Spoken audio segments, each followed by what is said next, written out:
أعوذ بالله من الشيطان الرجيم بسم الله الرحمن الرحيم يا أيها الذين آمنوا اركعوا واسجدوا واعبدوا ربكم وافعلوا الخير لعلكم تفلحون وجاهدوا في الله حق جهاده واجتباكم وما جعل عليكم في الدين من حرج ملة أبيكم إبراهيم وسماكم المسلمين من قبل وفي هذا ليكون الرسول شهيدا عليكم وتكونوا شهداء على الناس فأقيموا الصلاة وآتوا الزكاة واعتصموا بالله ومولاكم فنعم المولى ونعم النصير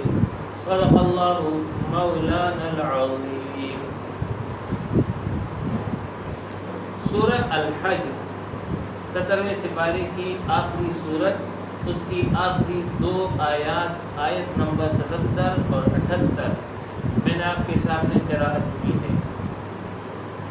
ان آیات مبارکہ میں اللہ رب العالمین اہل ایمان سے خطاب فرما رہا ہے. اول یہ حکم دیا کہ اللہ کی عبادت کرو، پھر یہ حکم دیا کہ نیکی بھلائی اور خیر کے کام کرو، اور پھر اس کا نتیجہ بیان کیا. دوسری آیت میں بحیثیت امت جو ذمہ داری ہے اس کو بیان کیا، اور اس ذمہ داری کی وجہ اس کو جو ہے ذکر کیا گیا ہے، اور اس ذمہ داری کی ادائیگی میں جو مشکلات آئے اس کا حل تجویز کیا گیا ہے. یہ ان دو آیات کا خلاصہ، اس کا مضمون اور سبق ہے. پہلی بات اللہ نے یہ فرمائی، یا ایھا الذین آمنوا ارکعوا واسجدوا، اے مومنو رکوع کرو اور سجدہ کرو. رکوع اور سجدہ نماز کے ارکان میں سے ہے. نماز دو چیزوں پر مشتمل ہے، کچھ کام کرنے کے ہیں اور کچھ کام پڑھنے کے ہیں. انہی کا مجموعہ نماز ہے. پھر جو یہ کرنے اور پڑھنے والے کام ہیں، ان میں کچھ ایسے ہیں کہ جن کی ادائیگی بہر صورت لازم ہے. اگر ادا نہ ہوا تو نماز ہی نہیں ہوگی. اس کو ارکان نماز کہتے ہیں. جیسے قرأت ہے، قیام ہے، رکوع ہے، سجدہ ہے، قیدہ اخیرہ ہے، اس کی ادائیگی بہرحال لازم ہے. کچھ ایسی چیزیں ہیں کہ جو ادا ہو جائے تو نماز شمار ہوگی، اور اگر وہ رہ جائے تو نماز پھر بھی شمار ہوگی، لیکن تلافی لازم ہے سجدہ سہو کی صورت میں. جیسے واجب رہ گیا، قیدہ اولیٰ کسی سے رہ گیا، دعائے قنوت رہ گیا. تیسرا وہ ہے کہ جس کی ادائیگی نماز کے حسن میں، خوبصورتی میں، اس کے کمال میں اضافہ کرتی ہے، اور اگر رہ گیا تو نماز ہو جائے گی. تلافی کے لیے کوئی شے نہیں رکھی گئی. اس کو مسنون اعمال کہتے ہیں، اس کو مستحب اعمال کہتے ہیں. تو یہ مجموعہ ہے نماز کا. تو رکوع اور سجدہ یہ نماز کے ارکان میں سے ہے. تو یہاں ذکر کیا کہ رکوع کرو اور سجدہ کرو. مراد یہ نہیں ہے کہ صرف رکوع کرو اور صرف سجدہ کرو، بلکہ یہ عربی زبان کے اسلوب قاعدے کے مطابق ہے کہ کبھی کسی شے کا ایک جز ذکر ہوتا ہے اور مراد اس سے پوری شے ہوتی ہے. جیسے تبت یدا ابی لہب، ابو لہب کے دونوں ہاتھ تباہ ہو جائیں، تو ذکر تو ہاتھ آیا ہے، لیکن مراد یہ نہیں ہے کہ صرف ہاتھ تباہ ہو جائے، اس کی ذات مراد ہے. ہاں ذکر ہاتھ ہے، مراد ذات ہے. اسی طریقے سے یہاں پر ذکر رکوع اور سجدہ ہوا ہے، لیکن مراد نماز ہے۔ تو اول حکم یہ دیا کہ نماز کی پابندی کرو۔ نماز عبادات محضہ میں سے، یعنی وہ امور جن کو ایک انسان صرف تقرب الہی کے لیے اختیار کرتا ہے، دنیا کی کوئی غرض اس میں شامل نہیں ہوتی ہے، اس کو عبادت محضہ کہتے ہیں۔ باقی چیزیں بھی عبادت بن جاتی ہے۔ ایک شخص حلال روزی اخلاص نیت اور اللہ کے حکم کے تحت حاصل کرتا ہے تو یہ بھی عبادت ہے۔ اس نے شادی کی، نکاح کیے تو یہ بھی عبادت ہے۔ وہ کوئی بھی کام کرے لیکن اللہ کی رضا پیش نظر رکھے تو وہ عبادت ہو جاتی ہے، لیکن اس کے ساتھ ساتھ دنیا کا فائدہ بھی اس کو ہو جاتا ہے۔ لیکن وہ امور کہ جس کو ایک انسان محض تقرب الہی کے لیے اختیار کرتا ہے، دنیاوی کوئی غرض اس میں نہیں ہوتی ہے، اس کو عبادات محضہ، محض عبادت، محض خوشنودی رب۔ تو عبادات محضہ میں سب سے اہم عبادت وہ نماز ہے۔ قیامت کے دن جب انسان کا عقیدہ درست نکلا تو اس کے بعد عملی محاسبہ ہوگا۔ تو عملی محاسبے میں اول چیز جو ہے جس کا حساب لیا جائے گا وہ نماز ہے۔ اگر نماز درست ہے تو باقی چیزیں خود بخود درست ہوتی چلی جائے گی، اس کا اثر باقی چیزوں پر پڑے گا۔ اور اگر نماز میں خرابی آ گئی تو پھر اس کا اثر باقی اعمال پر پڑے گا۔ یہ اتنا اہم معاملہ ہے کہ فرض نماز کسی مسلمان پر جو عاقل بالغ ہو، خواہ مرد ہو یا عورت، معاف نہیں ہے، سوائے عورت کی مخصوص ایام میں، کہ اس میں جو ہے اس کو تو معاف ہے، اس لیے کہ پھر اس کی ریپیٹ اس کے لیے بہت مشکل ہو جائے گا۔ یہ اللہ کی مہربانی ہے کہ اس نے اس کو معاف کر دیا، لیکن عمومی حالت میں نہ مرد کو معاف ہے نہ عورت کو معاف ہے۔ کھڑے ہو کر نہیں پڑھ سکتے تو بیٹھ کر پڑھو، بیٹھ کر نہیں پڑھ سکتے تو لیٹ کر پڑھو، وضو نہیں کر سکتے تو تیمم کرو، سفر میں ہو تو 2 رکعت پڑھو، پڑھنا ضرور ہے۔ ان الصلاۃ کانت علی المؤمنین کتابا موقوتا، نماز وقت کے اندر اہل ایمان پر فرض کی گئی ہے، اس کی ادائیگی بہر صورت لازم ہے، حتیٰ کہ دوران جنگ دشمن سے جب دو بدو مقابلہ ہو تو وہاں پر بھی یہ تعلیم دی گئی کہ 2 صف بناؤ، ایک صف مجاہدین کی جو قتال میں مصروف ہو اور ایک صف وہ جو نماز ادا کر رہی ہو، ایک رکعت یہ ادا کر کے جائے اور وہ لوگ ادھر آئے۔ ایک طریقہ کار بتایا گیا ہے، یعنی نماز کسی صورت میں جو ہے معاف نہیں ہے، ادا کرنا لازم ہے۔ یہی وجہ ہے کہ امیر المؤمنین حضرت عمر فاروق رضی اللہ عنہ نے اپنے عمال کو جو سرکاری مراسلہ لکھا، اس کے سرنامے میں ابتدا میں یہ بات ذکر کی، ان اہم امورکم عندی الصلاۃ، میرے نزدیک تمہارے تمام کاموں میں سب سے اہم کام نماز ہے۔ جس نے نماز کو قائم کیا اس نے دین کو قائم کیا، اور جس نے نماز کو ضائع کیا اس نے دین کو ضائع کیا۔ رسول اللہ صلی اللہ علیہ وسلم نے فرمایا کہ مومن اور کافر کے درمیان فرق کرنے والی چیز نماز ہے، یعنی اس سے پتہ چلے گا کہ کون مومن ہے اور کون کافر ہے۔ دوسری حدیث اس حوالے سے یہ ہے کہ جس نے جان بوجھ کر قصدن نماز چھوڑ دی، نہیں پڑھتا ہے، اس کو پتہ ہے کہ اللہ کا حکم ہے لیکن نہیں پڑھتا ہے، تو فرمایا کہ جس نے قصدن نماز چھوڑ دی فقد کفر، اس نے کفر کیا۔ یہ حدیث کے الفاظ ہیں۔ انہی الفاظ کی بنیاد پر ہمارے جو 4 مشہور امام ہیں ان کی علمی تحقیق ہے۔ ہمارے امام احمد بن حنبل رحمہ اللہ ان کی تحقیق یہ ہے کہ ایسا شخص کافر ہو گیا، مرتد ہو گیا، اس کو جو ہے بذریعہ عدالت حکومت جو ہے قتل کرائے، قتل کرانے کے بعد اس کی نماز جنازہ نہیں ہوگی، اس کی میراث مسلمانوں میں تقسیم نہیں ہوگی، اس کو مسلمانوں کے قبرستان میں دفن نہیں کیا جائے گا۔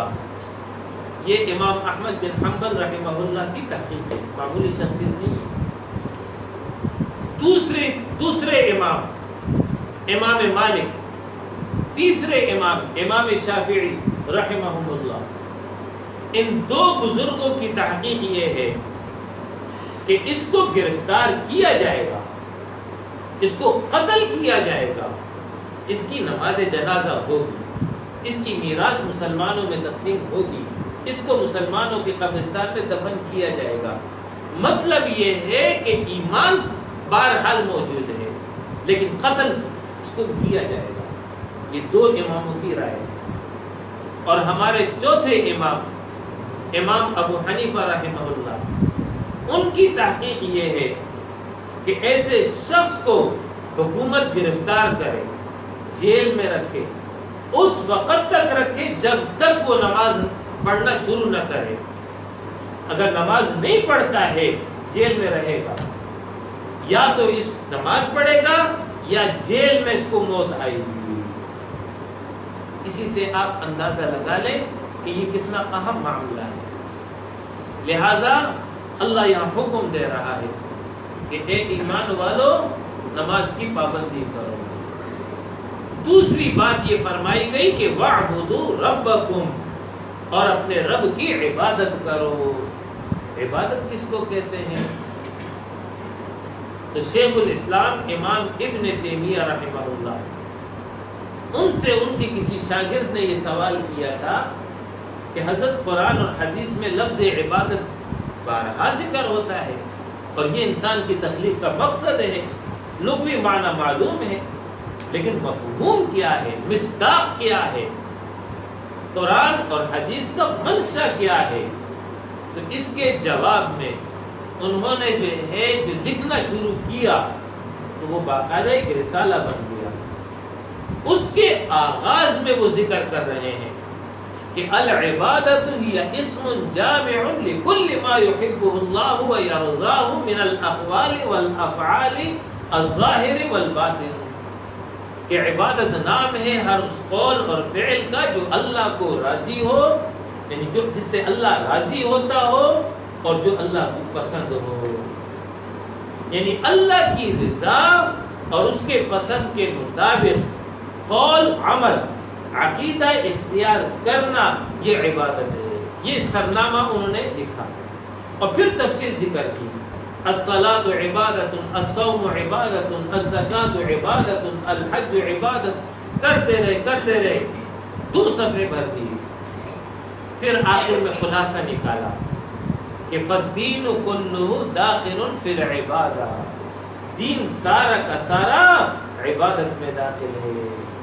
تو دین تو قرآن کا نام ہے، دین تو حدیث رسول کا نام ہے، تو قرآن اور سنت کی تمام تعلیمات پر عمل کرنا یہ عبادت ہے۔ تو قرآن اور سنت عقیدہ بھی بتاتا ہے، عبادات محضہ نماز روزہ زکوٰۃ اس کا بھی بتاتا ہے، اور معاملات اس کی تعلیم بھی دیتا ہے۔ معاملات 2 انسانوں کے درمیان تعلق کی بنیاد پر جو حقوق اور فرائض ہوں ان کو کہتے ہیں۔ میاں بیوی کا رشتہ ہے، ماں باپ اور اولاد کا رشتہ ہے، بہن بھائی کا رشتہ ہے، باقی رشتہ داروں کے ساتھ تعلقات ہیں، پڑوسی کا رشتہ ہے، تاجر اور مزدور، تاجر اور گاہک کا رشتہ ہے، استاد اور طالب علم کا رشتہ ہے۔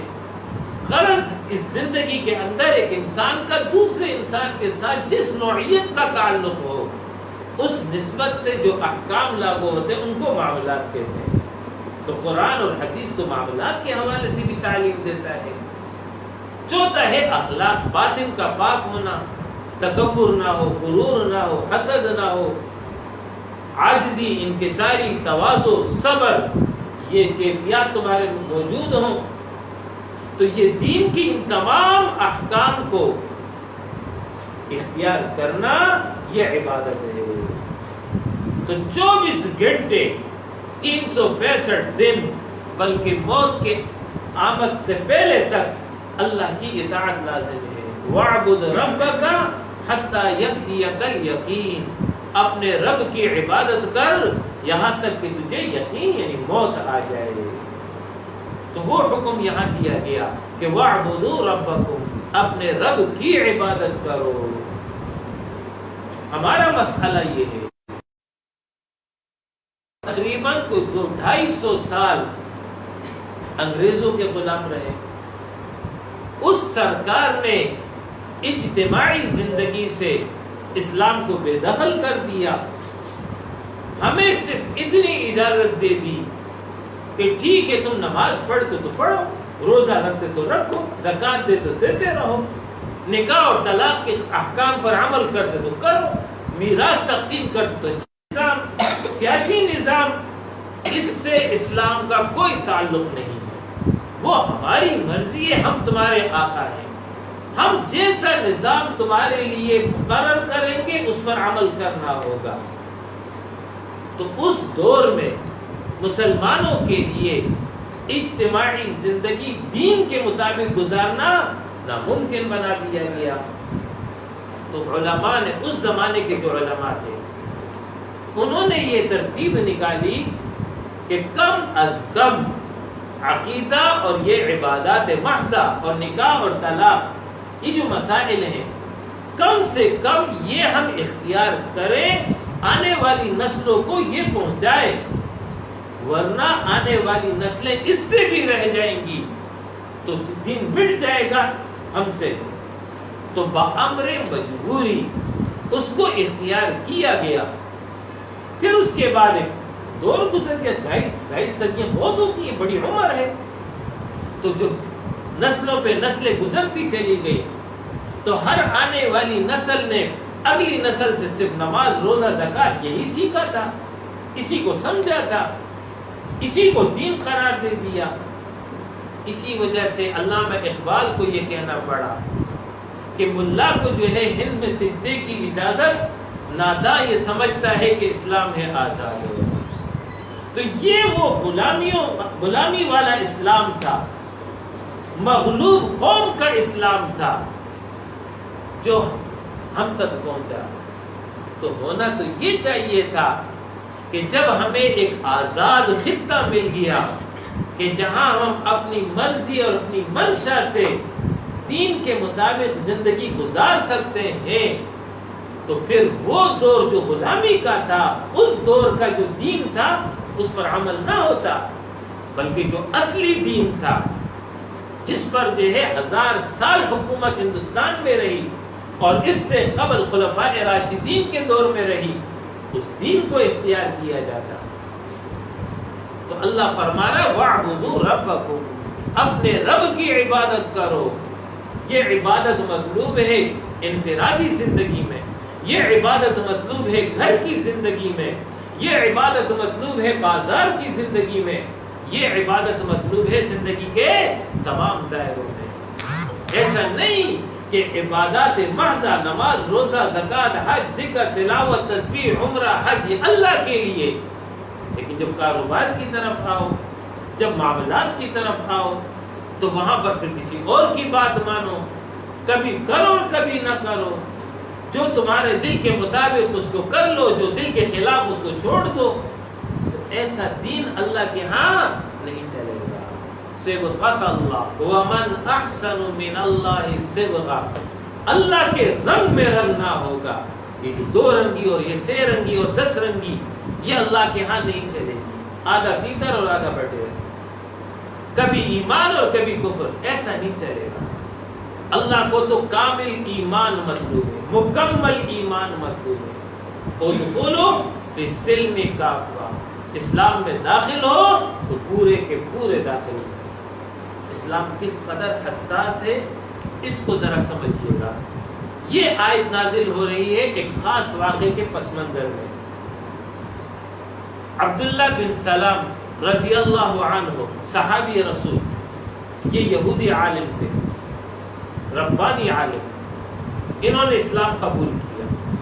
تو اسلام قبول کرنے کے بعد ان کے ساتھ ایک معاملہ آ گیا، وہ یہ کہ یہودیوں کے ہاں اونٹ کا گوشت کھانا ممنوع ہے، اور یہ حرمت اللہ نے نہیں لگائی تھی، بلکہ یہ ان کے دادا حضرت یعقوب علیہ السلام، ان کا لقب ہے اسرائیل، انہوں نے کسی بیماری کی وجہ سے پرہیز کے طور پہ ترک کر دیا، تو قوم بنی اسرائیل نے اس کی اقتدا میں اونٹ کا گوشت کھانا چھوڑ دیا. صدیاں گزر گئی، نسلیں گزر گئی، تو اگلی جو بعد کی جو نسلیں تھیں انہوں نے دیکھا ہی نہیں اپنے درمیان اونٹ کے گوشت کو کسی کھاتے ہوئے. ان کے ہاں اس کے لیے حرمت کا تصور تھا، لہذا گویا کہ ایک قسم کی کراہت بھی تھی. جیسے میں اس کی مثال دوں، گھوڑا شریعت محمدی میں حلال جانور ہے، حرام نہیں ہے، حلال جانور ہے، لیکن شریعت میں اس کے استعمال پر پابندی لگائی گئی کہ یہ آلات جنگ میں شمار ہوتا ہے، اس کو اگر اس طرح ذبح کیا جانے لگا تو آلات جنگ متاثر ہوں گے. گو کہ اب تو جنگ کا زمانہ بدل گیا ہے، لیکن جس زمانے میں یہی آلات میں شمار ہوتا تھا تو بنا تھا. تو ہم نے صدیوں سے یہ دیکھا کہ گھوڑے کا گوشت کوئی نہیں کھاتا ہے. آج اگر کسی کو کہہ دیں کہ جی یہ گھوڑے کی ڈش ہے تو کوئی قریب ہی نہیں آئے گا اس کے. یہی حال عبداللہ بن سلام کے ساتھ. عبداللہ بن سلام نے یہ سوچا کہ اسلام قبول کرنے کے بعد اونٹ کا گوشت کھانا اسلام میں لازم نہیں ہے. آپ کھا لیں تو اچھی بات ہے، حلال ہے، لیکن اگر نہیں کھاتے تو کوئی مسئلہ تو نہیں ہے. آپ میں سے کتنے ایسے لوگ ہوں گے جنہوں نے آج تک اونٹ کا گوشت نہیں کھایا؟ تو قیامت میں اس حوالے سے کوئی گرفت تو نہیں ہوگی کہ بھئی تم نے اونٹ کا گوشت بھی نہیں کھایا. نہیں کھایا. تو انہوں نے یہ سوچا کہ اسلام میں لازم نہیں ہے اور وہاں منع ہے، تو میں ایسا کرتا ہوں کہ اونٹ کا گوشت نہیں کھاتا ہوں. تو نہ کھانے کی وجہ سے اسلام کا کوئی حکم ٹوٹے گا نہیں، اور جو یہودیوں کے ہاں جو رواج اور کلچر اور ان کی تاریخ ہے اس پر بھی عمل ہو جائے گا.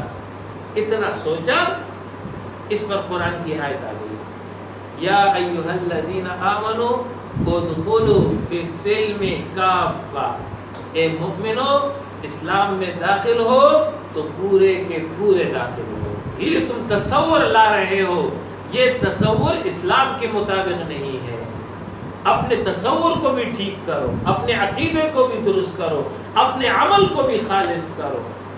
اس سے آپ اندازہ لگا لیجیے کہ اسلام اس معاملے میں کس قدر حساس ہے. تو پھر ذرا سوچ لیجئے کہ ہمارے بارے میں پھر کیا مقصد ہوگا کہ نماز، روزہ، زکوٰۃ اور حج اور ذکر اور تلاوت، تسبیح یہ سب اللہ کے لیے، لیکن جب ہم اپنا سیاسی نظام بنائیں، ہم اپنا معاشی نظام بنائیں، ہم اپنا معاشرتی نظام بنائیں، ہم اپنا تعلیمی نظام بنائیں، تو وہاں پر پھر ہم کسی اور کی جانب جا کر کے اس سے لیتے ہیں. تو کیا یہ آیت مجھے اور آپ کو خطاب نہیں کرے گی کہ یا ایھا الذین آمنوا ادخلوا فی السلم کافہ؟ لہذا واعبدوا ربکم، اللہ کی عبادت کرو، کامل عبادت، مکمل عبادت، تابعدار اور وفادار بن کر کے رہو. قل ان صلاتی ونسکی ومحیای ومماتی للہ رب العالمین.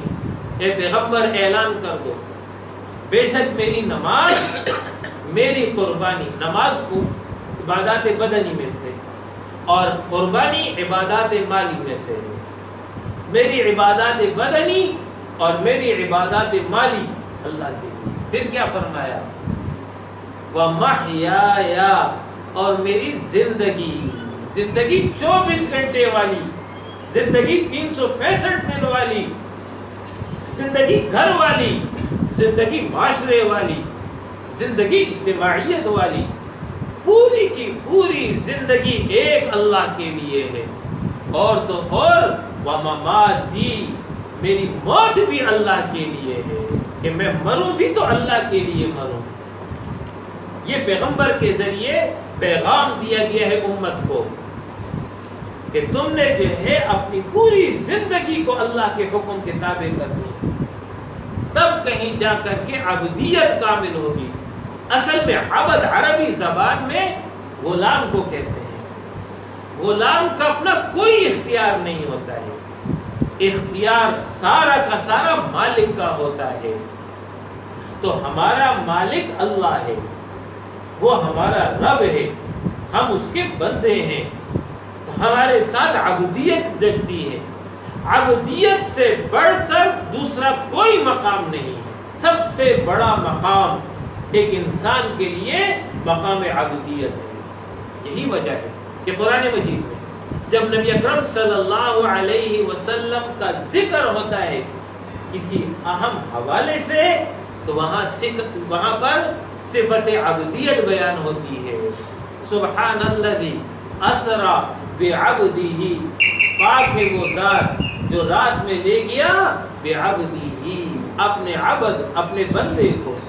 تبارک الذی نزل الفرقان علی عبدہ، بابرکت ہے وہ ذات جس نے اتاری فرقان علی عبدہ، اپنے بندے پر۔ صفت عبدیت بہت بڑی صفت ہے، اور اس کے کمال کے درجے پر محمد الرسول اللہ صلی اللہ علیہ وسلم فائز ہے۔ یہی وجہ ہے کہ ایک مومن جب اقرار کرتا ہے پیغمبر کے حوالے سے تو دو باتوں کا اقرار کرتا ہے، اشہد ان لا الہ الا اللہ و اشہد ان محمدا عبدہ و رسولہ، اللہ کے بندے ہیں، اس کے رسول ہیں۔ تو فرمایا وَاعْبُدُوا رَبَّكُمْ، اپنے رب کی عبادت کرو۔ اس کے بعد فرمایا وَافْعَلُوا الْخَيْرَ، اور بھلائی کے کام کرو، نیکی کے کام کرو، یعنی آپ سے لوگ فائدہ حاصل کریں، لوگوں کے لیے نفع کا سبب ہو، لوگوں کے لیے نقصان اور تکلیف کا سبب نہ ہو۔ پورے دین کا خلاصہ اس جملے میں آ گیا ہے۔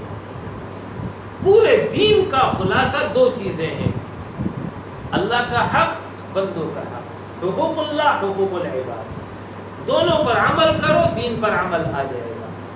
تو وَاعْبُدُوا رَبَّكُمْ میں اللہ کا حق بیان ہو گیا، اور وَافْعَلُوا الْخَيْرَ میں لوگوں کا حق بیان ہو گیا۔ تو اللہ کا حق اللہ کو دے دو، بندوں کا حق بندوں کو دے دو، دین پر عمل آ جائے گا۔ تو سوال کرنے والا سوال کر سکتا ہے کہ جی میں نے اللہ کا حق اللہ کو دے دیا اور بندے کا حق بندے کو دے دیا، میں نے تو دینے کا کام کر لیا، مجھے کیا ملا؟ انسان ہے، سوچتا ہے کہ میں نے اس اللہ کا حق دے دیا، بندوں کا حق دے دیا، لیکن مجھے کیا ملا؟ تو جواب اسی آیت میں موجود ہے، لعلکم تفلحون، تاکہ تمہیں فلاح ملے۔ فلاح کس کو کہتے ہیں؟ فلاح عربی میں کہتے ہیں الفوز بالمراد، مقصود کا پا لینا، منزل کو پا لینا، ٹارگٹ پر پہنچ جانا۔ ایک شخص اپنے لیے ایک ہدف متعین کر لے کہ میں نے یہاں پہنچنا ہے، تو جب وہ وہاں پہنچ جاتا ہے تو اہل عرب کہتے ہیں افلح الرجل، یہ شخص اپنے منزل کو پہنچ گیا، اپنے ہدف کو اس نے حاصل کر لیا۔ تو یہاں خطاب کس سے ہے؟ یا ایھا الذین آمنوا، ایمان والوں سے خطاب ہے۔ تو مومن کی منزل کیا ہے؟ مومن کا ہدف کیا ہے؟ یاد رکھیے مومن کی منزل دو چیزیں ہیں، نمبر ایک اللہ کی رضا، جنت کا حصول، تیسری کوئی منزل نہیں ہے، یہی دو منزل ہیں، اللہ کی رضا حاصل ہو جائے اور اس رضا کے نتیجے میں اللہ اپنی جنت میں داخل کر لے، یہ مومن کا ہدف۔ تو اللہ فرما رہا ہے لعلکم تفلحون، تم کو تمہاری منزل مل جائے گی، یعنی اللہ کی رضا اور جنت تمہیں مل جائے گی اگر تم نے اس پر عمل کر لیا۔ یہ پہلی آیت، اور پہلی آیت میں یہ تعلیم، یہ جتنی بھی تعلیم ہے ان سب کا تعلق بحیثیت فرد کے ہے، انفرادی طور پر ایک ایک فرد سے خطاب ہے اور انفرادی تعلیم دی گئی۔ دوسری آیت وجاہدوا، اور جہاد کرو، فی اللہ ای فی سبیل اللہ، اللہ کے راستے میں حق جہادی ہی، جیسے کہ اس کے راستے میں جہاد کا حق ہے۔ یہ خطاب بحیثیت فرد کے نہیں ہے کہ میں اکیلا کھڑا ہوں اور جہاد شروع کر دوں، نہیں، یہ بحیثیت امت، پورے امت کا ایک اجتماعی کام ہے، پوری امت نے مل کر کے یہ کام کرنا ہے۔ نماز تو میں انفرادی پڑھوں گا، روزہ تو میں انفرادی عمل کروں گا، زکوٰۃ تو میں انفرادی عمل کروں گا، لیکن جو جہاد ہے وہ پوری امت کا اجتماعی کام ہے۔ تو فرمایا وجاہدوا، اور جہاد کرو۔ جہاد کس کو کہتے ہیں؟ جہاد کہتے ہیں اپنی پوری قوت، اپنی پوری طاقت، اپنی پوری صلاحیت، اپنے قابلیت اور کمال اور ہنر کو، اپنے مال کو خرچ کر ڈالنا، اس کو کہتے ہیں جہاد ہو۔ اور جب یہ جہاد اللہ کے لیے ہو، فی سبیل اللہ ہو، تو پھر یہ جہاد فی سبیل اللہ ہوتا ہے۔ وہ کب ہوتا ہے؟ جب انسان ان تمام چیزوں کو استعمال میں لائے، خرچ میں لائے، لِإِعْلَاءِ کلمۃ اللہ، تاکہ اللہ کا کلمہ بلند ہو جائے، لِإِقَامَةِ دِینِهِ، اس کا دین قائم ہو جائے، لِتَحَفُّظِ دِینِهِ۔ آپ میری طرف متوجہ رہیں گے، لوگ آتے رہیں گے جاتے رہیں گے، یہ اہم نکات ہیں، اس کو یاد رکھنے کی چیزیں ہیں، یہ روز روز بیان نہیں ہو پائیں گی۔ 4 چیزیں ہیں جس کے لیے جہاد کیا جاتا ہے۔ لِإِقَامَةِ دِینِهِ، اللہ کے دین کو قائم کرنے کے لیے، لِدِفَاعِ دِینِهِ، اللہ کے دین کی دفاع کے لیے، لِتَحَفُّظِ دِینِهِ، اللہ کے دین کی حفاظت کے لیے، لِإِشَاعَةِ دِینِهِ، اللہ کے دین کو پھیلانے کے لیے، تبلیغ کے لیے۔ یہ 4 چیزیں ہیں۔ ان 4 چیزوں کے لیے پوری طاقت، پوری قوت، پوری صلاحیت خرچ کر ڈالنا، یہ جہاد ہے۔ یہ کام اس امت نے کرنا ہے۔ لِتَكُونَ كَلِمَةَ اللَّهِ الْعُلْيَا، یہ ان 4 کاموں کا نتیجہ ہے، تاکہ اللہ کا کلمہ بلند ہو جائے، اللہ کا نظام غالب ہو جائے۔ تو یہ وہ تعلیم ہے جو اللہ دے رہا ہے کہ اے مومنو، تم نے یہ کام کرنا ہے تاکہ اللہ کا دین قائم ہو، زمین کے اوپر اللہ کا نظام رائج ہو۔ یہ ذمہ داری بحیثیت امت آگے بیان ہو رہا ہے، یہ ہماری اور بحیثیت انسان بھی ہماری ہے، اس لیے کہ بحیثیت انسان انی جاعل فی الارض خلیفہ، اللہ نے ہمیں خلیفہ مقرر کیا ہے کہ یہ انسان اس زمین پر میری خلافت کا کام انجام دے گا۔ خلافت نیابت، قائم مقام، یعنی اصل کی جگہ کوئی اور مقرر ہے جو اصل کے احکام کو لاگو کرتا ہے۔ تو اللہ کی نیابت انسان نے کرنی ہے، تو جو اللہ کی منشا ہوگی، جو اللہ کی پسند ہوگی، اس کو انسان نے خود اختیار بھی کرنا ہے اور دوسرے سے کروانا بھی ہے۔ یہ ہے خلافت کا کام، اسی کے لیے انسان کو دنیا میں بھیجا ہے۔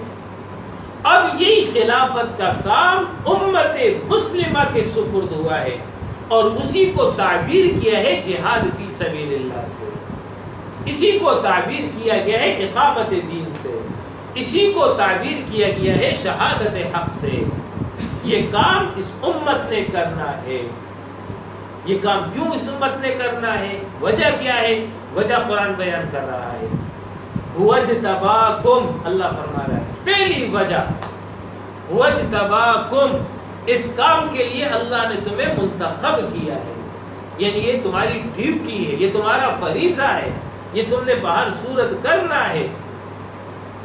ایک ہے عشاء کی نماز اور ایک ہے تہجد کی نماز۔ تو عشاء کی نماز اللہ کی طرف سے فرض ہے، نہیں ادا کیا قیامت میں حساب ہوگا، ادا ہو گیا معاملہ صاف ہے۔ اس کے بعد تہجد ہے، تو تہجد پڑھ لیا ثواب ہے، نہیں پڑھا قیامت میں کوئی حساب نہیں۔